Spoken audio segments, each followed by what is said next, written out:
నువ్వు డిఫెన్స్లో ఉన్నంతసేపు ప్రతి ఒక్కడు రెచ్చిపోతాడు. నువ్వు అఫెన్స్లో ఉంటే మాత్రమే అవతలోడు భయపడతాడు. ఇది ప్రపంచం అంతా ఇప్పుడు గుర్తించాల్సి ఉంది. దానికి సజీవమైన సాక్ష్యం భారతదేశమే. పద్దాక తీవ్రవాద కార్యకలాపాలు గతంలో 2014 ముందు ఏ రోజున ఎక్కడ పేలుళ్ళ శబ్దాలు వింటాం, మనం సేఫ్గా బయటికి వెళ్ళాక ఇంటికి వస్తామా అన్నటువంటిది భయం. గుడి దగ్గర పేలుస్తారు, బడి దగ్గర పేలుస్తారు, మసీదుకి దగ్గరలో పేలుస్తారు, చర్చికి దగ్గరలో పేలుస్తారు. వాళ్ళ ఇష్టం.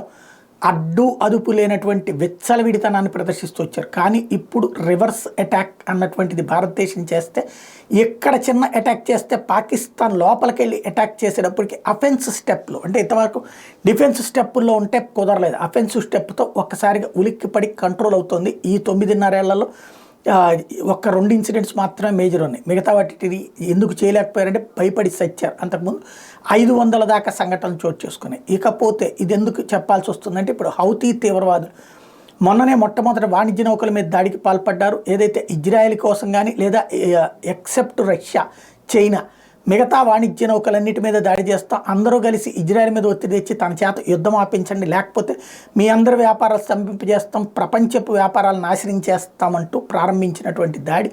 ఆ దాడిని తిప్పికొట్టడం కోసం అమెరికా ఏర్పాటు చేసినటువంటి టాస్క్ ఫోర్స్లో చేరినటువంటి 10 దేశాలు, ఈ 10 దేశాలు అక్కడ ఉండగానే వాళ్ళకి సవాల్ విసురుతూ సాగుతున్నటువంటి హౌతీ తీవ్రవాదుల ఘాతుకం ఏకంగా మిస్సైళ్ళు, అట్లాగే డ్రోన్ల ద్వారా 50 వాణిజ్య నౌకల మీద దాడికి పాల్పడినటువంటి సంఘటన. దాన్ని నిలువరిస్తున్న ప్రయత్నం చేస్తున్నారు. ఇక్కడ నిలువరించడం కాదు కావాల్సింది, మూలాలు అంతం చేయటం.